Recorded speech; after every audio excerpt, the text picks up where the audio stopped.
সুরবিকটা চালা থ্রিটা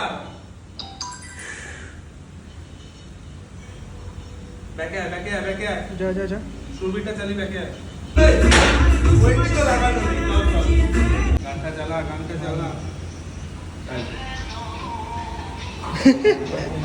প্রায় 2 মাস ধরে শোল্ডারে একটা ইনজুরি ছিল, যে কারণে হেভি ওয়েট ক্যারি করছিলাম না, জাস্ট মেশিনেই ওয়ার্কআউটগুলো করছিলাম। তো চলো দেখি আজকে 120 কিলোর অ্যাটেম্প্ট আবার নেবো, যেরকমটা আগে করতাম। তো দেখা যাক কটা রেপিটেশন বেড়েছে। সুরবিকটা চালা থ্রিটা ব্যাকে যা সুরবিকটা চালি ব্যাকে 1 মাস পরে বেঞ্চ প্রেস মারবো। আমি এতটাই এক্সাইটেড ছিলাম যে আমি যে বোথ সাইডে আরও 10 কিলো অ্যাড করব সেটা মাথাতেই ছিল না।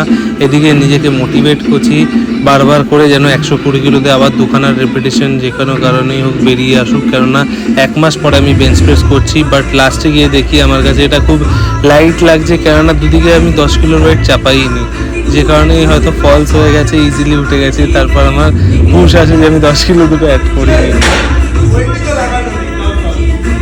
আমার ইনজুরির জন্য কিন্তু বেঞ্চ প্রেস আমি করতে পারিনি প্রায় 1 মাস মতো, যে কারণে কিন্তু আজকে আমি অ্যাটেম্প নিতে চলেছি 1 মাস পরে 120 কিলোর বেঞ্চ প্রেস। কেন তোমরা জানো আমি হয়তো পাওয়ার লিফটিংকে খুব ভালোবাসি, পাওয়ার লিফটিংয়ের সাথে সাথে কিন্তু আমি বডি বিল্ডিং করি।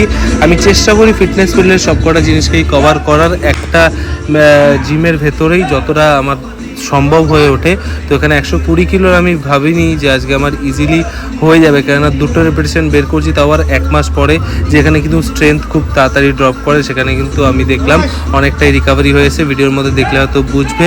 আর এখানে কিন্তু খুশি হয়ে গেছি, কেননা করতে পেরেছি। আর দেখতেই পাচ্ছ এখানে পাম্প চেক করছি, লাস্ট অ্যাটেম্পটে কিন্তু 120 কিলো নিয়েছি, তার আগে কিন্তু আমার 4খানা সেট করা হয়ে গেছিলো।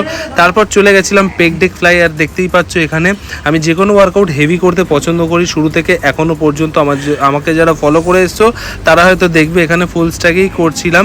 হ্যাঁ, আমার ফার্স্ট অ্যাটেম্প থেকে আমি ফুল স্ট্যাক দিয়েই করি, চেষ্টা করি যতগুলো হাই রেপিটেশন আনার। এখানে আমি 20খানা রেপিটেশন করেছিলাম, যেটা হয়তো কোনো ইন্ডিভিজুয়াল ভিডিওর মধ্যে তোমাদের আমি দেখাবো। এখানে দেখালে এই ব্লগটা অনেকটা লেন্দি হয়ে যাবে, তাই এখানে কয়েকটা রেপিটেশনই তোমাদের সঙ্গে শো করলাম। তারপর যেমনটা ওয়ার্কআউটের শেষে ফ্লেক্স করা হয় সেরকম ফ্লেক্স করে নিলাম। তারপর চলে গেলাম কিন্তু লো টু হাই কেবল ক্রসে।